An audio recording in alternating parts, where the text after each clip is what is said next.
हाँ जी, तो कैसे हो आप सब लोग? वेलकम टू द वीकली बाज़ार टॉक्स। थोड़ा सा लेट हो गया, मैं जानता हूँ। हम लोग इस पे काफ़ी स्ट्रॉन्ग तैयारी कर रहे थे।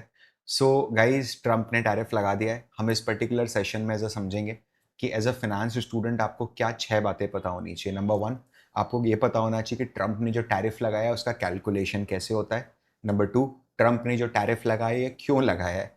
नंबर 3, ट्रम्प के टैरिफ का यूएस पे क्या पॉसिबल आउटकम्स आ सकते हैं। नंबर 4, ट्रम्प टैरिफ का वर्ल्ड पे क्या पॉसिबल आउटकम आ सकता है। नंबर 5, ट्रम्प टैरिफ का इंडिया पे क्या पॉसिबल आउटकम आ सकता है, इंडिया एज ए इकोनॉमी पे क्या पॉसिबल आउटकम आ सकता है।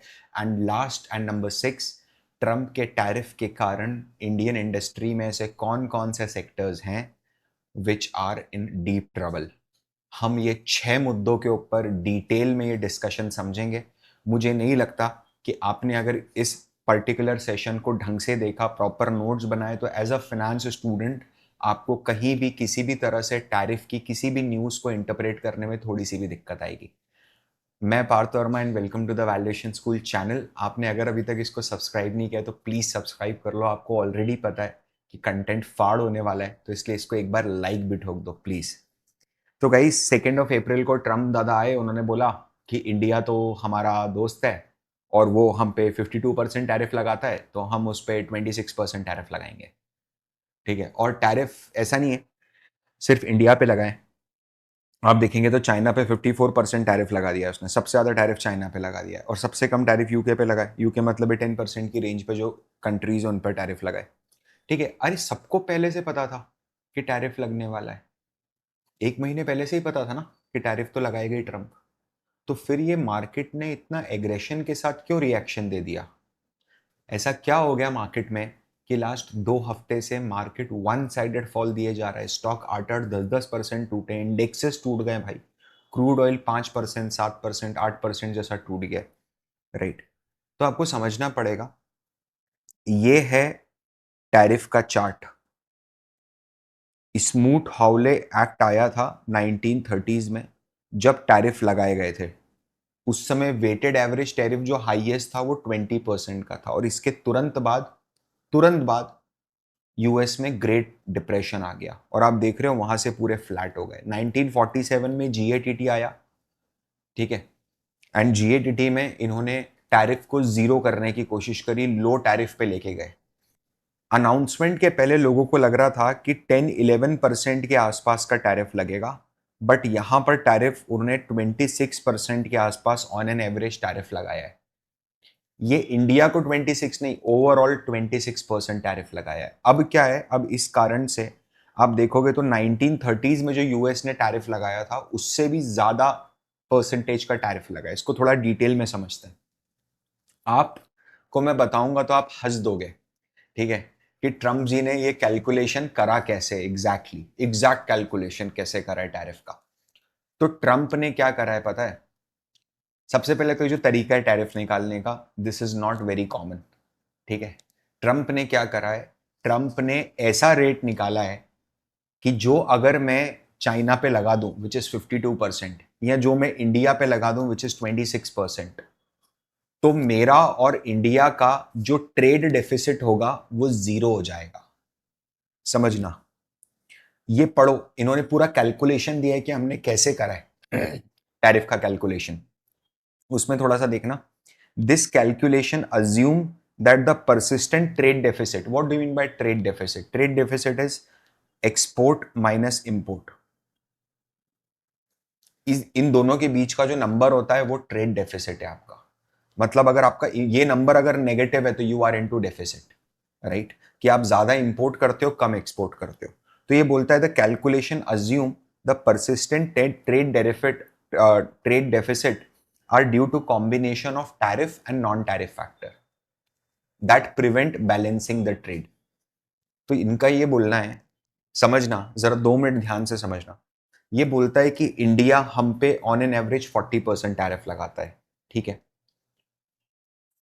इंडिया हमसे 40 बिलियन का माल खरीदता है और हमें 80 बिलियन की वैल्यू का माल बेच देता है। ठीक है, तो ये जो गैप आ रहा है ना 40 बिलियन का, ये टैरिफ और नॉन टैरिफ फैक्टर्स के कारण आ रहा है। एंड मेजरली टैरिफ के कारण ये ट्रेड कभी बैलेंस नहीं हो पाता है। मतलब we are the one who will be paying the you India the most. समझना। तब इन्होंने फॉर्मूला क्या निकाला कि टैरिफ का कैलकुलेशन कैसे होगा, फॉर्मूले में मत उलझो आप, है ना। मैं सिंपल सा कैलकुलेशन बताता हूं, आप समझना। से फॉर एग्जाम्पल अपन बात करते हैं यूएस और इंडिया की, ठीक है। इसको अच्छे से समझना, बिल्कुल आराम से समझ में आएगा। तो इंडिया जो है वो यूएसए जो माल भेजता है वो भेजता है, से फॉर एग्जाम्पल अपन ले लेते हैं ईज ऑफ कैलकुलेशन के अप्रोक्सीमेटली $80 बिलियन का। और यूएसए जो इंडिया माल भेजता है वो अपन ले लेते हैं, say for example again for the ease of calculation $40 billion का, ठीक है। तो अब ट्रम्प का फॉर्मूला समझना, फॉर्मूला क्या, आपको हंसी आ जाएगी।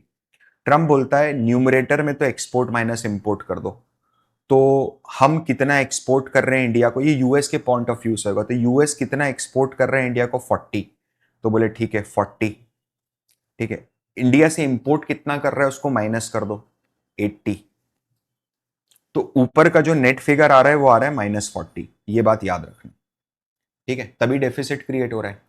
अब इसके नीचे मल्टीप्लाई करो, मल्टीप्लाई क्या करना है, price elasticity of import demand. ये होता क्या है, 2 मिनट समझना। एक इकोनॉमिक टर्म है, एक इकोनॉमिक फिगर है। ये जो ई दिखा रहा है, price elasticity of import demand, क्या चीज है, ये है कि अगर हमने 1% टैरिफ लगा दिया, मतलब 1% अगर किसी गुड की प्राइस मैंने बढ़ा दी जो मैं इंपोर्ट कर रहा हूं, तो उसकी इंपोर्टेड क्वांटिटी या डिमांड इंपोर्टेड में कितना फर्क आ जाएगा, कितना गिरावट आएगी।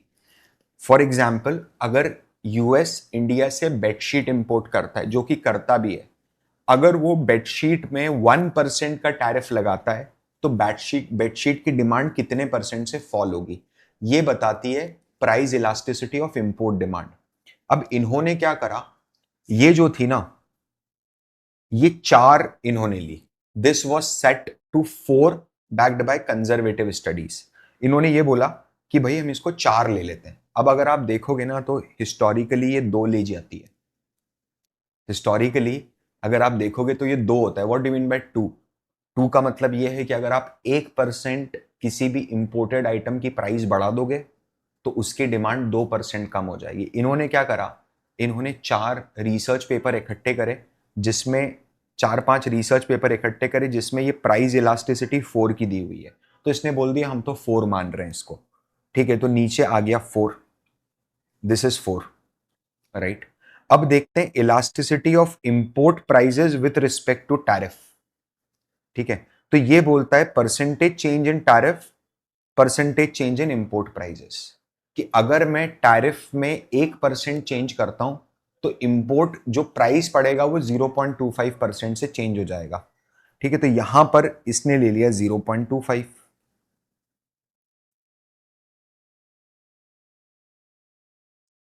अब जरा ध्यान से समझो, ये फिगर जो बनता है, ये फिगर क्या बन रहा है, एंड लास्ट में जो टैरिफ रेट उसने लगाया है, ठीक है, ये फिगर अभी क्या बन रहा है, -44 इंटू 0.25, तो ये बन रहा है -40 डिवाइडेड बाय 1। मेरी बात समझ में आ रही है, कितना हो रहा है ये हो रहा है -40। अब इसने बोला कि इसको हम इंपोर्ट से डिवाइड कर देंगे, तो हम कितना इंपोर्ट कर रहे हैं, हम 80 बिलियन इंपोर्ट कर रहे हैं, ठीक है। तो यहां पर 80 और लिख दो,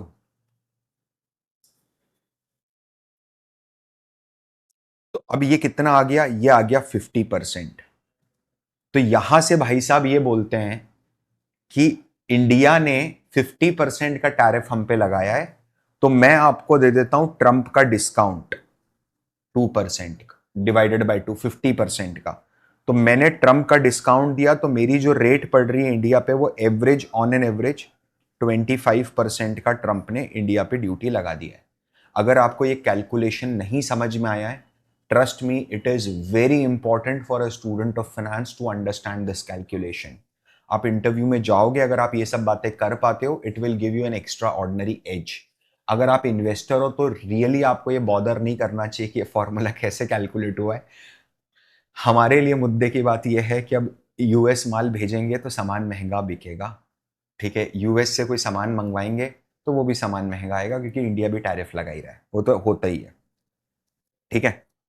तो अब क्या हुआ, इस हिसाब से सारी कंट्रीज पे उसने चार्ज करा कि भाई किसी कंट्री से अगर मैंने कुछ मंगवाया है और मैंने उसको कुछ भेजा नहीं है तो उस पर भी चार्ज कर दिया। एक छोटा सा आइलैंड है, सेंट पेरे मिनिकोला, ठीक है, मिक्वेलेना, वहां की पॉपुलेशन सिर्फ 6,000 है, और उन्होंने 2020 में लॉबस्टर्स एक्सपोर्ट करे थे यूएस को, एक बार बस। उसके बाद उन्होंने कोई बिजनेस नहीं करा यूएस से। यूएस ने उस पे भी 50% का टैरिफ लगा दिया। इनफैक्ट ये आया भी है कि US trade data show that island sold virtually nothing to US for past 10 years except in July 2024 where 3.4 billion of goods were sent to America। उसको समझ नहीं आ रहा है, ठीक है। ये तो ऐसी बात हो गई that someone sold an aircraft few years back, has he rigged his brain adding he thought it was sold to Colombia। समझना। अब ये बिजार कैलकुलेशन तो अपने को समझ में आया। अपन ये समझते हैं कि इसका इम्पैक्ट क्या गिर रहा है जाके। सबसे पहले आप एक मार्क हॉवर्ड सर की एक थ्योरी समझो। मार्क हॉवर्ड सर क्या बोलते हैं पता है? मार्क हॉवर्ड सर बोलते हैं जैसे जैसे रिस्क बढ़ता है, जनरल मार्केट में रिस्क बढ़ता है, जो पॉसिबल आउटकम्स हो सकते हैं ना, उनकी रेंज बहुत बढ़ जाती है। जैसे जैसे मार्केट में रिस्क बढ़ता है, पॉसिबल आउटकम्स की रेंज बढ़ जाती है। यहां पर रिस्क कम था तो आपका प्रॉफिट भी ज्यादा कम हो सकता था, नुकसान भी कम हो सकता है। यहां पर रिस्क ज्यादा है तो आपका रिटर्न भी बड़ा बन सकता है और आपको नेगेटिव रिटर्न भी ज्यादा बढ़ा सकता है, रेंज बढ़ जाती है, ठीक है। हमारे टैरिफ मैन बन के आए, ठीक है, Donald Trump sir. Donald Trump ji बोलते हैं कि टैरिफ वो चीज है जो गवर्नमेंट गुड्स और सर्विस पे लगाती है, इंपोर्ट और एक्सपोर्ट गुड को। अब इंपोर्ट टैरिफ जो डोनाल्ड ट्रंप ने लगाया उसके कारण हुआ क्या? फॉरेन गुड जो अमेरिका मंगवा रहा था वो रातों रात एक्सपेंसिव हो जाएंगे। आप देखो सड़कों पे लोग निकले हुए हैं यूएस में, ठीक है। क्यों ऐसा होगा? भाई यूएस जो है it's a consumption economy. US पूरी दुनिया, उन्होंने मैन्युफैक्चरिंग तो 1970s में बंद कर दी थी अपने यहाँ पर, वो तो सर्विस ड्रिवन इकोनॉमी पे शिफ्ट हो गए थे, समझ रहे हो। और डोनाल्ड ट्रंप को क्या लगता है कि हम इंपोर्ट कर रहे हैं गुड्स, ठीक है। ट्रेड डेफिसिट डोनाल्ड ट्रंप को दिख रहा है, उसको ऐसा लगता है अमेरिका लूज कर रहा है, कि हम गुड्स कंज्यूम कर रहे हैं और पैसा बाहर भेज रहे हैं। यहां पर आप अगर मुद्दे की बात समझोगे तो जो ट्रेड डेफिसिट का कैलकुलेशन करा है वो एक्सपोर्ट माइनस इंपोर्ट करके वो सिर्फ गुड्स का करा है, उसने सर्विसेज का नहीं करा है। अगर आप सर्विसेज को इंक्लूड कर दो तो अमेरिका हमेशा ऑलमोस्ट हर कंट्री में नेट एक्सपोर्टर है। मतलब इंडिया में जितनी टेक सर्विसेज हम इंडियन यूज नहीं कर रहे हैं, उससे ज्यादा टेक सर्विसेज हम यूएस की यूज करते हैं। आपका फोन एंड्रॉयड है, आपका लैपटॉप या तो मैक का है या माइक्रोसॉफ्ट का है, आप जितने भी सॉफ्टवेयर स्पॉटिफाई यूज कर रहे हो, नेटफ्लिक्स यूज कर रहे हो, वो सब यूएस पैसा जाता है, समझ रहे हो। तो उसने बहुत शानपति से सिर्फ गुड्स तक बात सीमित रखी। उसको पता है अगर मैं सर्विसेज मिक्स कर दूंगा तो टैरिफ जैसी कोई बात ही नहीं उठेगी। नाउ अंडरस्टैंड, थॉट प्रोसेस ये है कि अमेरिका को फिर से बड़ा बनाना है। ट्रम्प को टैरिफ चाहिए, टैरिफ लेके आओ, जिससे क्या होगा, जो फॉरेन के गुड्स है वो महंगे मिलेंगे। तो लोग क्या करेंगे, अमेरिकन प्रोड्यूसर्स जो हैं, जो अमेरिका में प्रोड्यूस करते हैं गुड्स, उनको एक कॉम्पिटिटिव एज मिल जाएगा और लोग उनको खरीदना शुरू कर देंगे। इससे हमारी डोमेस्टिक इंडस्ट्री और मैन्युफैक्चरिंग दोनों बहुत तेजी से स्ट्रेंथन हो जाएंगे। प्रॉब्लम कहां आती है पता है? प्रॉब्लम आती है कि तुम्हारे कर्मचारियों को या तुम्हारे सिटीजन्स को, यूएस सिटीजन्स को काम ही नहीं करना है। आप परसेंटेज ऑफ टोटल एम्प्लॉयमेंट देखिए जो मैन्युफैक्चरिंग में, 1944 में 100 लोगों के पास अगर काम था तो उसमें से 39% लोग मैन्युफैक्चरिंग में थे। आज जो 100 लोग काम कर रहे हैं उसमें से सिर्फ 8 लोग ही मैन्युफैक्चरिंग में। तो भाई तेरे यहां पर मैन्युफैक्चरिंग एक्टिविटीज ही नहीं है इस समय। तूने सडनली बाहर से जो आ रहा गुड्स है उसके रेट बढ़ा दिए, ये सोच के बढ़ाए, ये सोच के बढ़ाए कि यूएस का बंदा फॉरेन के गुड्स नहीं लेगा, वो शिफ्ट कर जाएगा यूएस मेड गुड्स पे। अरे तो यूएस में उतने गुड्स बनने भी चाहिए ना, जो यूएस का बंदा प्रॉपरली कंज्यूम कर ले, जो यूएस की इंटरनल डिमांड को सेटिस्फाई कर दे। I hope you are getting my point. यहां पर इससे बड़ा एक इंपैक्ट और आ रहा है, that is the impact of GDP shrinkage. Import महंगा करने के कारण जीडीपी श्रिंक हो सकती है यूएस की। आप जीडीपी का फॉर्मूला देखिए, आपने 11th क्लास में पढ़ा होगा, 12th क्लास में पढ़ा होगा, नहीं पढ़ा होगा तो अभी समझा देता हूं। जीडीपी का मतलब है ग्रॉस डोमेस्टिक प्रोडक्ट या प्रोडक्शन, जीडीपी, कि हमने देश की बाउंड्री में कितना माल प्रोड्यूस करा। ठीक है, तो उसका कैलकुलेशन कैसे होता है? तो हम क्या करते हैं, इसको कंजम्पशन बेस्ड जीडीपी समझते हैं। जितना माल प्रोड्यूस करा उससे कैलकुलेट नहीं करूंगा, रादर में ये कैलकुलेट करूंगा कि हमने कंज्यूम कितना करा। तो इसमें सबसे पहले आ जाता है प्राइवेट कंजम्पशन, समझना। प्राइवेट कंजम्पशन सी आ गया आपका। फिर आ जाता है गवर्नमेंट कंजम्पशन और सरकारी के खर्चे। उसके बाद आ जाता है लोगों ने इन्वेस्ट कितना करा, what is the investment. And फिर उसके बाद आ जाता है आपका एक्सपोर्ट माइनस इंपोर्ट। अब मैंने आपको जो डेफिनेशन बताई है, अगर आपने ढंग से सुनी होगी तो आपके दिमाग में एक सवाल आना चाहिए कि अभी अभी आपने बोला that GDP is how much you have produced in a particular country. तो जो कंजम्पशन कर रहे हो वो प्रोड्यूस कर रहे हो, जो गवर्नमेंट कंज्यूम कर रही है वो प्रोड्यूस कर रहे हो, जो गवर्नमेंट इन्वेस्टमेंट कर रही है वहां से भी गुड्स एंड सर्विसेज प्रोड्यूस हो रही है। एक्सपोर्ट जो कर रहे हो वो भी देश में बना के एक्सपोर्ट कर रहे हो। इंपोर्ट तो बाहर से कर रहे हो ना, तो वो क्यों है जीडीपी के फॉर्मूले में? ये चीज क्लिक नहीं करी कि इंपोर्ट का तो कोई रिलेशन ही नहीं है, तो वो इक्वेशन से क्यों सब्सट्रैक्ट किया जाता है? वो इसलिए किया जाता है क्योंकि जब आप इंपोर्ट करते हो तो वो प्रोडक्ट को इंपोर्ट करते हो, उसमें कुछ वैल्यू ऐड करते हो और फाइनली उसको कंजम्पशन में शिफ्ट कर देते हो। जैसे आपने कार के ऑटो पार्ट्स इंपोर्ट करे, उससे कार बनाई और कार को बेच दिया, तो कार अब कंजम्पशन में चली गई है। मुझे मुझे ये पता नहीं होता है, मुझे ये पता नहीं होता है कि जो कंजम्पशन और गुड्स है वो इंपोर्ट को हटा के कितने का है। जो कंजम्पशन और गवर्नमेंट के जो कंजम्पशन है और एक्सपेंडिचर है वो विदाउट इंपोर्टेड मटेरियल इंपोर्ट करे हुए कितने के। तो इसीलिए मैं इंपोर्ट्स को लास्ट में बाहर कर देता हूं। तो बॉटम लाइन ये है कि अगर यहां पर इंपोर्ट, समझना, बॉटम लाइन ये है कि टैरिफ अगर वो इंपोर्ट पे लगाएगा तो इंपोर्ट का अमाउंट वैल्यू बढ़ जाएगा, उसके कारण मेरा ओवरऑल जीडीपी श्रिंक हो जाएगा। सिंपल सी बात है। ठीक है, टैरिफ लगा, गुड्स एक्सपेंसिव हुआ, या तो फाइनल गुड डायरेक्टली एक्सपेंसिव हुआ, या फिर मैंने जो वैल्यू ऐड करा एक्सपेंसिव गुड्स में, क्योंकि मेरे को महंगे मिल रहे हैं पार्ट्स, तो मेरा फाइनल गुड एनीवेज एक्सपेंसिव हो गया। इतनी सामान्य सी बात है। ठीक है, एंड उसको ऐसा लगा कि since there is no alternative available at the same price तो लोग कम कंज्यूम करेंगे। बट ऐसा नहीं होता है। आपको समझना पड़ेगा, पिछले 40-50 सालों में आपने स्टेप बाय स्टेप तरीके से मैन्युफैक्चरिंग को खत्म करा है। अब ये ओवरनाइट थोड़ी ना टर्न हो जाएगा यार। इसके रेपरकशंस क्या आ रहे हैं वो थोड़ा समझना, ये इंपॉर्टेंट है लिखना। सबसे पहले जीडीपी श्रिंक होगी। ना सिर्फ यूएस की जीडीपी श्रिंक होगी बल्कि इंडिया की GDP, world global GDP shrink होगी। ठीक है, इन्फ्लेशन यूएस में बहुत ज्यादा बढ़ जाएगा और इसका कोई ऑप्शन ही नहीं है, ये बात समझ लेना। प्रॉफिटेबिलिटी कम हो जाएगी, अक्रॉस मार्जिन कम हो जाएंगे। Like for example bedsheet manufacturer जो है, जो इंडिया से माल यूएस भेज रहा है, अब उसके पास वो सेल तो लूज नहीं करना चाहता है, तो वो क्या करेगा, कम से कम मार्जिन के अंदर माल भेजेगा। ठीक है, फिर इसके बाद लॉसेस ऑफ जॉब। लोग, सिंपल सी बात है, बेडशीट मैन्युफैक्चरर को अगर डिमांड कम दिखेगी, कम प्रॉफिट बनाएगा, तो लोगों को नौकरी से निकालेगा, राइट। इससे स्टैगफ्लेशन आ जाएगा, इन्फ्लेशन नहीं, स्टैगफ्लेशन। स्टैगफ्लेशन क्या होता है?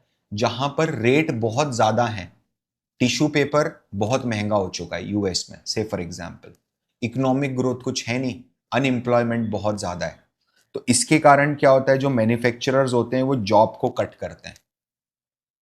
ठीक है, क्योंकि डिमांड भी कम है, प्रॉफिट भी कम है।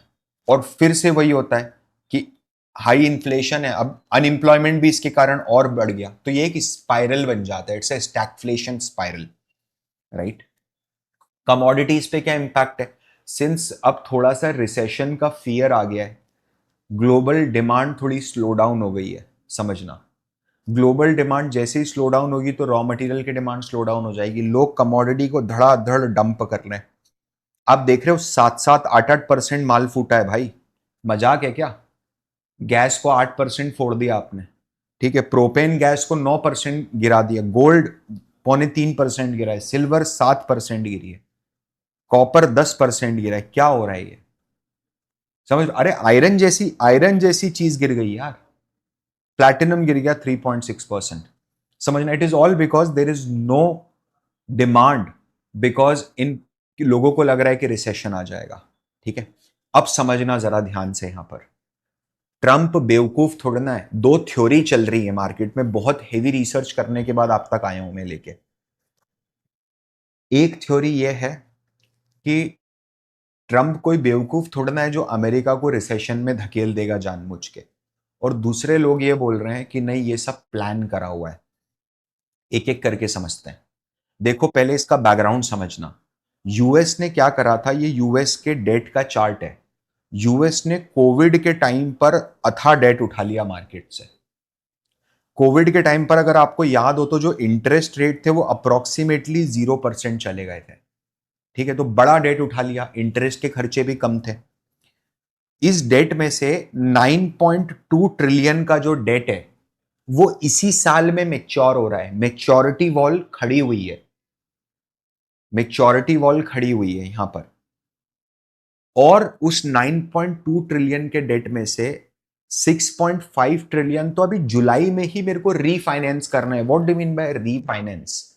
मैंने जो वो 0% वाला डेट लिया था, मैं एक नया डेट मार्केट से लूंगा और उस डेट को रीपे कर दूंगा। प्रॉब्लम क्या है ना, जब मैं नया डेट मार्केट से लेने जाऊंगा, समझिए, तो अब मुझे बड़े हुए रेट पे डेट मिलेगा, अब 0% पे थोड़ा ना डेट मिलेगा। और यूएसए ऑलरेडी ना सिर्फ डेट लेवल से स्ट्रगल कर रहा है, बल्कि इंटरेस्ट रेट पे भी स्ट्रगल कर रहा है। अगर आप देखोगे इस पॉइंट ऑफ टाइम पर, तो जो इंटरेस्ट ऑन डेट है, it is already larger than what they are spending on medical and national defence. US के डिफेंस का जो टोटल बजट है उससे ज्यादा खर्चा इंटरेस्ट का होता है। इनफैक्ट इंटरेस्ट जो है वो यूएस के लिए सेकेंड हाईएस्ट एक्सपेंस है आफ्टर सोशल सिक्योरिटी। पेंशन वेंशन देने के बाद सबसे दूसरा सबसे बड़ा खर्चा इस समय जो यूएस के लिए है वो है इंटरेस्ट। दैट टू कौन सा इंटरेस्ट? जो आपने लो रेट पे लिया है। अब अगर इंटरेस्ट हाई रेट पे आता है तो उससे कुछ वैल्यू एडिशन थोड़ा ना होगा इकोनॉमी के अंदर। It is not a new debt, it is just refinancing of the old debt. लेकिन क्या वो नया इंटरेस्ट जो हाई रेट पे आएगा वो ज्यादा इंटरेस्ट कॉस्ट लेके आएगा, जिसके कारण मेरी इकोनॉमिक कंडीशन और ज्यादा खराब हो जाएगी। मेरी बात समझ में आ रही है? ऐसे में इंटरेस्ट का पेमेंट जब डिफेंस और मेडिकल से ज्यादा है, तो ये पैसा कहां से लाके देगा मेरे भाई? कोई भी पैसा कहां से लाके देगा? तो ट्रम्प को क्या आया? ट्रम्प को आया एक आइडिया, ये थ्योरी है, समझना। लोग बोल रहे हैं, मैं नहीं बोल रहा हूं। रिसोर्सेज है, मैं नीचे भी दे दूंगा, आप यहां पर भी मेंशन्ड है, कोई समस्या वाली बात नहीं। ट्रम्प को एक आइडिया आया कि यूएस को स्टैगफ्लेशन की तरफ लेके जाते हैं। मतलब यूएस में एक आर्टिफिशियल रिसेशन क्रिएट करो, तो फेड रिजर्व जो यूएस का सेंट्रल बैंक है उसको रेट कट करने पड़ेंगे, क्योंकि लोगों के हाथ में पैसा देना पड़ेगा। और जैसे ही रेट कट होगा तो नई डेट जो रीफाइनेंस होगी वो लोअर रेट से रीफाइनेंस होगी। अगर आधा परसेंट 10 ईयर ट्रेजरी यील्ड में, बॉन्ड यील्ड नहीं, 10 ईयर ट्रेजरी यील्ड में अगर आधा परसेंट का ड्रॉप होता है, तो उसको 10 साल के पीरियड में $50 बिलियन की सेफ्टी होती है, सेविंग्स हो जाती है। वो इस हिसाब से कैलकुलेट कर रहा है कि $50 बिलियन बच जाएंगे। अब यहां पर है ना, दो अलग अलग पर्सपेक्टिव है।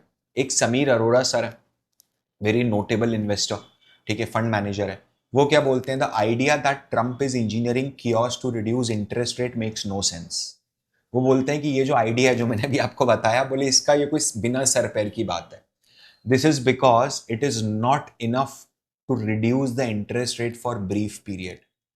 क्योंकि जो ये इसने कांड करा है ना, इससे इंटरेस्ट रेट जून तक कम नहीं हो पाएगा जितना वो चाह रहा है। ठीक है, and this can not happen in short. And दूसरी तरफ बिल ऑकमिन जो कि एक एक्टिविस्ट इन्वेस्टर है, वो क्या बोलते हैं? वो बोलते हैं कि डोनाल्ड ट्रंप की यही स्ट्रैटेजी है। बिल ऑकमैन वैसे हमेशा से एंटी स्टेब्लिशमेंट ही रहे, समझना। अब ब्रो दुनिया का है ना वर्ल्ड ऑर्डर चेंज हो रहा है। इतिहास में पहले क्या होता था? यूएस ट्रेड डेफिसिट में रहता था हमेशा गुड्स खरीद के। तो जैसे यूएस ने इंडिया से गुड्स खरीदे तो $80 बिलियन के खरीदे, तो उसने इंडिया को डॉलर में पेमेंट कर दिया। पूरी दुनिया में बाकी सारी कंट्री क्या करती थी? वही डॉलर ले जाके वापस यूएस में इन्वेस्ट कर देती थी, क्योंकि वो डॉलर यूएस में इसलिए इन्वेस्ट होता था क्योंकि यूएस का जो डॉलर है that was a reserve currency ना। गवर्नमेंट ऑफ इंडिया का जो रिजर्व होता है, जो आप नोट देखते हो जिसपे लिखा होता है कि मैं धारक को ₹500 अदा करने का वचन देता हूं, आई प्रॉमिस टू पे बियरर सम ऑफ ₹500, उसके अगेंस्ट में पहले गोल्ड होता था। ब्रेटन वुड के टाइम पर अपन ने डिस्कस करा है यूएस डॉलर इंपैक्ट में, बहुत आराम से डिस्कस करा है, ठीक है, आप देखना पुराने वीडियोस जाके। अब अगर आपको ये देखना है कि यूएस में मेरे पास, मैंने यूएस को माल बेचा, मेरे पास डॉलर आया, तो मैं इस डॉलर का क्या करूंगा? अपनी रिजर्व्स में डालूंगा। तो रिजर्व में डॉलर कोई हार्ड करेंसी में थोड़ा ना रखते हैं। यूएस गवर्नमेंट के बॉन्ड खरीद के रख लेती है इंडियन गवर्नमेंट। और यूएस की डॉलर इसलिए पूरी दुनिया में रिजर्व करेंसी जैसा एक्ट करता था because it was mature, number one. Number two, open economy है। नंबर थ्री, बहुत स्टेबल इकोनॉमी है। ओपन इकोनॉमी मतलब वेरी ईगर टू चेंज। अब नए सर्कमस्टांसेस के अंदर क्या हो रहा है? इट इज परसीव्ड, देखो सब कुछ परसेप्शन पे बेस्ड होता है, ठीक है। It is perceived as a debt ridden economy, कि डेट बहुत ज्यादा है। It is perceived as a debt ridden economy, that debt is too much. US एक ऐसी लड़ाई लड़ रहा है जिसमें उसके साथ कोई नहीं खड़ा है, उसने सबको अपने अगेंस्ट खड़ा कर दिया है, ठीक है। यूएस को ट्रेड डेफिसिट नहीं चाहिए, यूएस बहुत ज्यादा बड़े डेट बर्डन में। तो ऐसे सर्कमस्टांसेस में अगर आप ये चार्ट देखोगे तो ये है कि ग्लोबली जो रिजर्व करेंसीज हैं वो कैसी कैसी हो रही हैं। इसमें जो पर्पल लाइन है ना, दैट इज डॉलर। तो इसका मतलब ये है कि पहले 70% of the global currency dollar में होती थी, ठीक है, जो कि अब कम होके 60% के आसपास आ गई है। एंड दूसरी जो करेंसीज हैं इंक्लूडिंग पाउंड, वो बढ़ रही है। Orange line is pound and blue line is other currencies. Other currencies मतलब it could be gold, it could be silver, it could be any damn thing except from USD and pound, ठीक है। अब ये जो चीज है ना, it could fuel to trade war. अभी अभी जब मैं वीडियो रिकॉर्ड कर रहा था तब सिंगापुर के प्राइम मिनिस्टर का एक स्टेटमेंट आया कि 1930s के अंदर भी टैरिफ में ट्रेड वॉर जो है वो रियल वॉर में कन्वर्ट हो गया था एंड वर्ल्ड वॉर टू आ गया था, समझना, प्लीज अंडरस्टैंड। ऐसे केस में वो बहुत आशंका जता रहे हैं कि अभी जो हो रहा है वो बिल्कुल सेम वैसा ही है। कहीं ऐसा ना हो जाए कि टैरिफ वॉर के चक्कर में हम सही में लड़ाई लड़ लें एक दूसरे के साथ। कौन सी करेंसी फिर अगली रिजर्व करेंसी बन सकती है? अपने पास इस समय कोई अल्टरनेटिव अवेलेबल नहीं है ब्रो। चाइना पे विश्वास नहीं कर सकते, चाइना इज अ जेल, आपको पता नहीं अंदर क्या चल रहा है, ठीक है। यूरोप इज अ म्यूजियम, एक जगह खड़े हो जाते हैं मूर्ति बन के, right, they are not that aggressive. And Japan is an old age home, the demographic dividend is not in our favour, ठीक है। लेकिन इतनी सारी अनसर्टेनिटीज हैं, समझना, एक सिस्टम तो बनाना पड़ेगा। ये पाइन ट्री मैक्रोस का एक आर्टिकल है, उसमें आप देखो, जिसमें अलग अलग करेंसीज जो किसी जमाने में रिजर्व्स थी, रिजर्व करेंसी हुआ करती थी, उसका रीजन क्या था राइस का और उसका डिक्लाइन क्या था राइस का। आप अगर देखोगे तो जब डच का गिल्डर किसी जमाने में करेंसी हुआ करता था तो उसका रीजन था वॉर, करेंसी डिवैल्यूएशन, कंपटीशन। फिर फ्रेंच की जो करेंसी बनी वो ग्लोबल रिजर्व करेंसी बन गई 17th सेंचुरी के आसपास। उसका रिवॉल्यूशन, फ्रेंच रिवॉल्यूशन जो हुआ, वॉर और ब्रिटेन का राइस। फिर पाउंड बना ग्लोबल करेंसी 1920 तक। उसका reason world war one, depression और यूएस डॉलर का राइस। फिर 1920 के बाद से यूएस डॉलर अब करेंसी है रिजर्व्स की। और अभी की कंडीशन क्या है? $36 ट्रिलियन का डेट है। आप समझ रहे हो जितनी हिंदुस्तान की जीडीपी है ना, $3.5 ट्रिलियन, उससे 10 गुना ज्यादा डेट है। और इंटरेस्ट का खर्चा कंटिन्यूसली बढ़ता जा रहा है। अब इसमें अगर ये लास्ट वाले कॉलम में आप धीरे धीरे करके एक एक चीज ऐड करते जाओगे, विच इज रिसेशन, ठीक है, विच इज वर्ल्ड वॉर 3 में भी अगर ऐसा कुछ हो जाए तो समझिए, तो बड़े चांसेस है कि यूएस शायद रिजर्व करेंसी ना रहे। और हमने देखा है कि पिछले एक साल के दौरान या पिछले कुछ सालों के दौरान कई सारी देशों ने यूएस की करेंसी को सेल करा है, मतलब यूएस में जो उनके बॉन्ड्स थे उसको जाके सेल करा है। एंड सबसे बुरी ठुकाई जो करी है वो मेनलैंड चाइना ने करी है। आप देख रहे हो सबसे ज्यादा माल फोड़ा है उन्होंने, 103 बिलियन डॉलर का माल ठोका है। इंडिया ने 15 बिलियन डॉलर का माल ठोका है। तो यार जब, सिंपल सी बात है ना, तो जब कंट्रीज अगर सेल कर रहे हैं बॉन्ड को, तो बॉन्ड की डिमांड तो कम हो जाएगी, ठीक है, तो बॉन्ड की वैल्यू गिरना चाहिए अगर करेंसीज कंट्री सेल कर रहे हैं बॉन्ड को।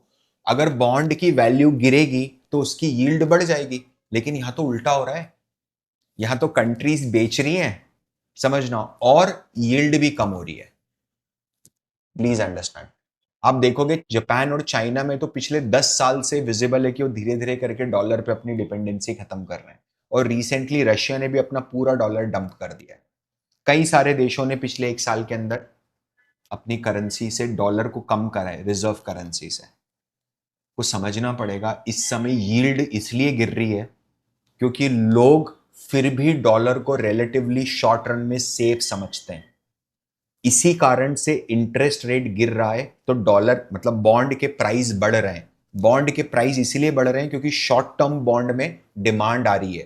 तो बॉन्ड के प्राइस को अगर बढ़ाना है तो यील्ड गिरता है, इनवर्स रिलेशनशिप होता है। मैंने जो पहला WBT मेरा लिया था, शायद तब तो WBT बोलते भी नहीं थे इसको, तो अडानी का मैंने एक राउंड ट्रिपिंग का वीडियो समझाया, उसमें मैंने बहुत अच्छे तरीके से आपको यील्ड का मतलब समझाया क्या होता है। इसके कारण यूएस का असेट सेल ऑफ भी स्टार्ट हुआ है। पूरी दुनिया में जो इक्विटीज में पैसा यूएस में लगा हुआ था मैग्निफिसेंट 7 में, व्हाट इज मैग्निफिसेंट 7? यूएस के टॉप 7 कंपनीज, समझना, including Nvidia and all that, मफांग MAANG and all that thing, right. वहां पर भी अगर आप देखोगे तो पिछले 10 सालों में इनका मार्केट कैप बहुत ज्यादा बढ़ गया है, ठीक है, और इनकी सेलिंग ट्रिगर ऑफ हो गई है। अब नया वर्ल्ड ऑर्डर कैसा लग रहा है? नया वर्ल्ड ऑर्डर लग रहा है कि पहले क्या होता था, हर कंट्री अपनी सेविंग को यूएस डॉलर में रखती थी। अब यूएस को वो बर्डन नहीं चाहिए रिजर्व करेंसी बनने का। यूएस खुद नहीं चाहता है कि वो रिजर्व करेंसी बने। उसका रीजन समझाता हूं क्या है। जब भी डॉलर को रिजर्व करेंसी बनना है तो इसका बहुत क्लियर सा मतलब है कि यूएस को अपना डोमिनेंस बरकरार रखना पड़ेगा दुनिया में। कुछ भी होगा तो यूएस को उसमें टांग अड़ानी पड़ेगी, और वो करते भी थे। आपको ऐसा पहले लगता नहीं था कि यार रशिया यूक्रेन में क्यों घुस गया यूएस जबरदस्ती जाके, ईरान क्यों फोड़ दिया यूएस ने, इराक क्यों फोड़ दिया, अफगानिस्तान क्यों फोड़ दिया, वियतनाम क्यों फोड़ दिया। समझ लो, हर जगह इनको पंगे लगाने, हर जगह।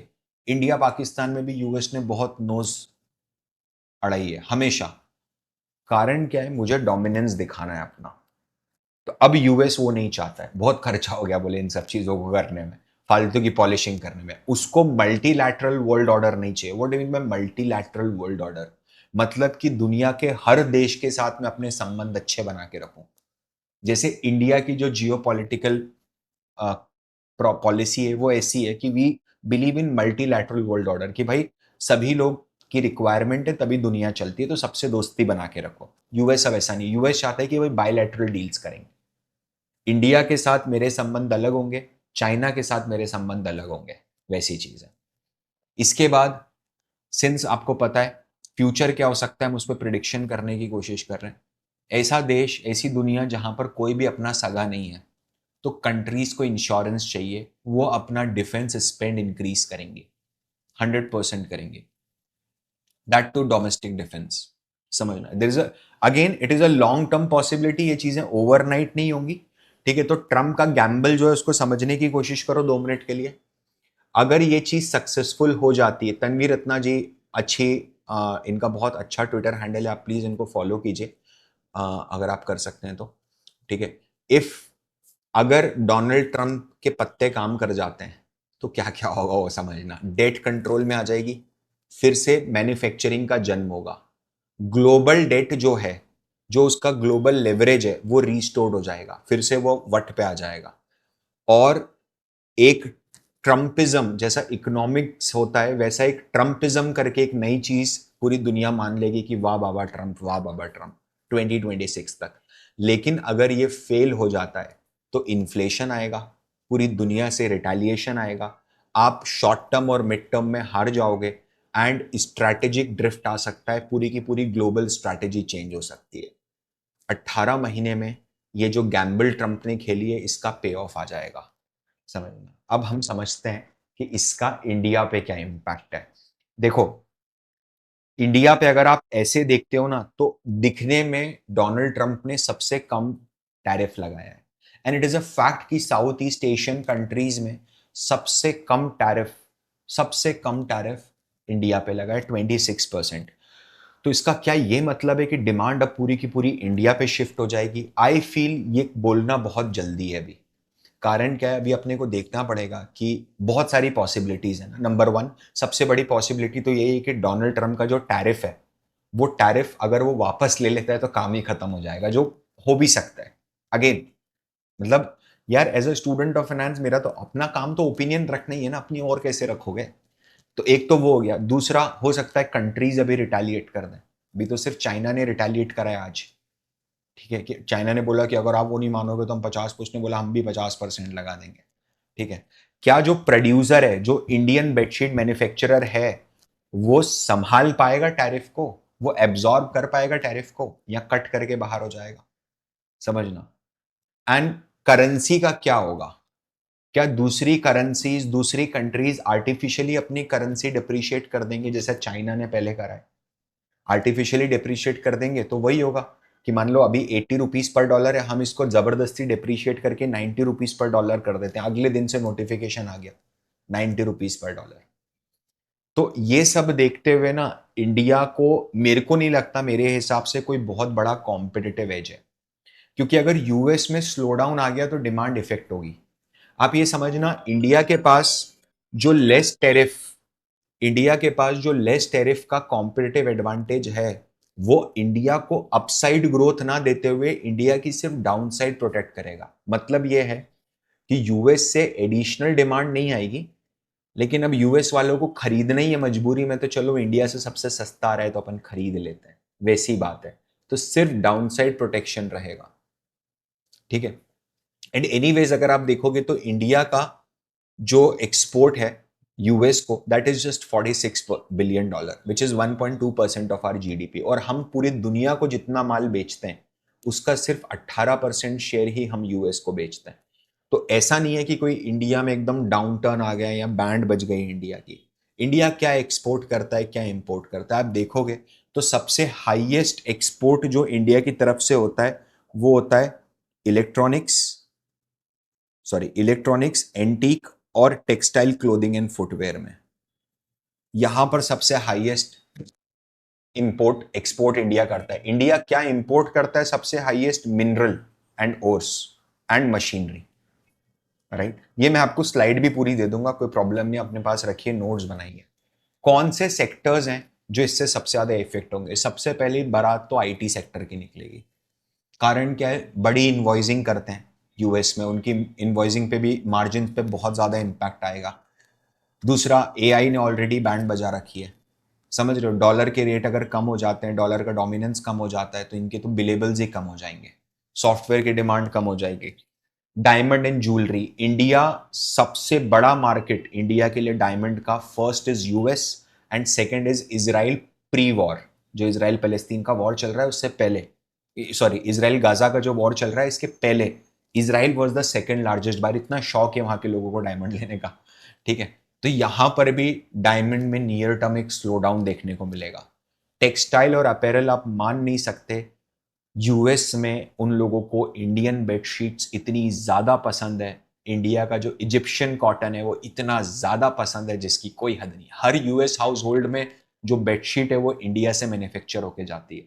तो यहाँ पर बहुत ज़्यादा नेगेटिव इम्पैक्ट पड़ेगा, ओवरऑल डिमांड कम हो सकती है प्राइस राइज होने के कारण, ठीक है। यूएस, मेरा दोस्त है वो यूएस में बेडशीट एक्सपोर्ट करता है, तो वो बताता है मुझे कि यूएस में बेडशीट को धोने का कल्चर नहीं है।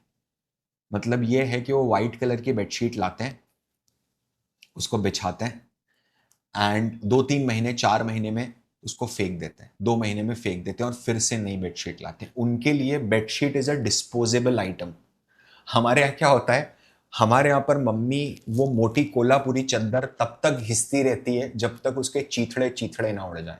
लिटरली आप बताओ कि आपने बचपन से लेकर अभी तक बड़े होने तक घर पे वो एक चादर नहीं देखी है जो आपके पिछले 20 साल से आपके घर पे कंसिस्टेंटली मेंटेन्ड है, योर फेवरेट चादर। बिल्कुल वैसी ही बात है। ठीक है। केमिकल्स, देखो यार, ये वैल्यू एडिशन कमोडिटी, ये डायरेक्टली सेल नहीं होता। मतलब ऐसा नहीं कि इंडिया अगर हाइड्रोजन पेरोक्साइड बना के भेज रहा है तो उसको यूएस सिटीजन पी जा रहे हैं, इंडिया जेंथाइन बना के भेज रहा है तो उसको यूएस सिटीजन पी जा रहा है, राइट। ये यूएस में किसी मैन्युफैक्चरिंग में यूज होता है, सर्विसेज में यूज होता है, सर्विसेज में तो क्या यूज होता है, मैन्युफैक्चरिंग में यूज होता है। तो अगर अमेरिका में स्लो डाउन है तो इनकी डिमांड भी नियर टर्म थोड़ी कमजोर पड़ेगी। वायर्स एंड केबल्स बड़ा डिसएडवांटेज है, समझना। कारण क्या है, कंपनी का revenue as a percentage of export to US बहुत कम है। और यहां पर डिसएडवांटेज ये आ रहा है कि इंडिया में टैरिफ है, मैक्सिको में और कम टैरिफ है। तो आपको ये समझना पड़ेगा, आप ऐसा मत समझना कि बाय डिफॉल्ट सारी डिमांड यूएस इंडिया शिफ्ट हो जाएगी। दूसरी बात, जैसे मान लो वियतनाम पे उसने 40% टैरिफ लगा दिया, से फॉर एग्जाम्पल कि वियतनाम से अब कोई जूता आएगा तो उस पर 40% का टैरिफ। वियतनाम के किसी इंडस्ट्री की अगर कोई फैक्ट्री यूएस में डली हुई है, मतलब एक एडिशनल फैक्ट्री उन्होंने यूएस में खोल दी, अभी भी खोल सकते हैं, हो सकता है पूरी दुनिया से Donald Trump corporate money attract कर ले यूएस, इन्वेस्टमेंट्स अट्रैक्ट कर ले यूएस, अगर पॉसिबिलिटी, मतलब अगर पत्ते एकदम सही गिर गए तो, समझ लो। तो वो फैक्टर अगर यूएस में प्रोडक्शन स्टार्ट कर देते हैं, लूलू लेमन करके कंपनी है जो क्लोथिंग बनाती है और इंडियन कंपनीज हैं, आईटी, टीसीएस बोलता है भाड़ में यार यूएस में बैठ के काम करवाएंगे लोगों से, सैलरी इंडिया की देंगे, कम सैलरी देंगे, समझना। There could be high chance कि ऐसा हो जाए और इंडिया को वो बेनिफिट ना मिले। गुड पार्ट क्या है, गुड पार्ट ये है कि इंडिया यूएस की ट्रेड टॉक्स अभी भी चल रही हैं। हो सकता है, क्योंकि उन्होंने बोला भी है कि अगर, यूएस ने बोला है कि अगर सामने वाली पार्टी एफर्ट लगा रही है, यूएस के इकोनॉमिक इंटरेस्ट को सेंटर में रख के हमसे बात कर रही है, तो हम टैरिफ को रिड्यूस भी कर देंगे। ये जो पूरा का पूरा टैरिफ है ना, ये ट्रेड डेफिसिट पे बेस्ड है। और अब बहुत इंटरेस्टिंग होगा ये देखना कि इसके अंदर इंडिया यूएस किस मैटर पे जाके खड़े होते हैं, कहां पर जाके एक वर्ल्ड ऑर्डर आके रुकता है। बहुत सारी अनसर्टनिटीज हैं। हर कंट्री को नियर टर्म में सिर्फ अपनी डोमेस्टिक डिमांड को स्ट्रेंथन करने पे फोकस करना चाहिए। आपको क्या करना चाहिए पता है, आपको ये करना चाहिए, जैसा उदय कोटक सर बोलते हैं कि सबसे बड़ी अपॉर्चुनिटी और रिस्क जो होता है ना, वो टर्निंग पॉइंट होता है हिस्ट्री का, वो हिस्ट्री के टर्निंग पॉइंट पे होता है। या तो आप बड़ा पैसा बना सकते हो या आप बर्बाद हो जाओगे। वो पॉइंट ऐसा होता है जहां से आप एक नई डायरेक्शन आपको मिलती है। तो आपको क्या करना चाहिए, आपको बिल्कुल भी टेंशन नहीं लेना चाहिए। आप फिनेंस के स्टूडेंट हो, समझ रहे हो, अपने काम करो, मम्मी पापा के साथ टाइम स्पेंड करो, दोस्तों के साथ टाइम स्पेंड करो। ये जो चल रहा है इसको चलने दो। अपन ने कंसेप्ट समझ लिया है, बहुत बढ़िया बात है। ठीक है, आई होप आपको ये पूरा कंसेप्ट अच्छे से समझ में आया होगा। यार प्लीज़, इस पर बहुत ज़्यादा मेहनत लगी है हमारी टीम की। अगर आप अभी तक लास्ट तक देख रहे हो, 43rd मिनट तक देख रहे हो ना, तो प्लीज़ यार एक लाइक और एक कमेंट ज़रूर करना। मेरी पूरी टीम को इससे बहुत हौसला मिलता है, मुझे भी पता चलता है कि 43rd मिनट तक कौन बैठ के देखता है। ठीक है, दैट्स इट, मुझे आज के लिए इतना ही बोलना था। Thank you so much. This is Parth Verma signing of.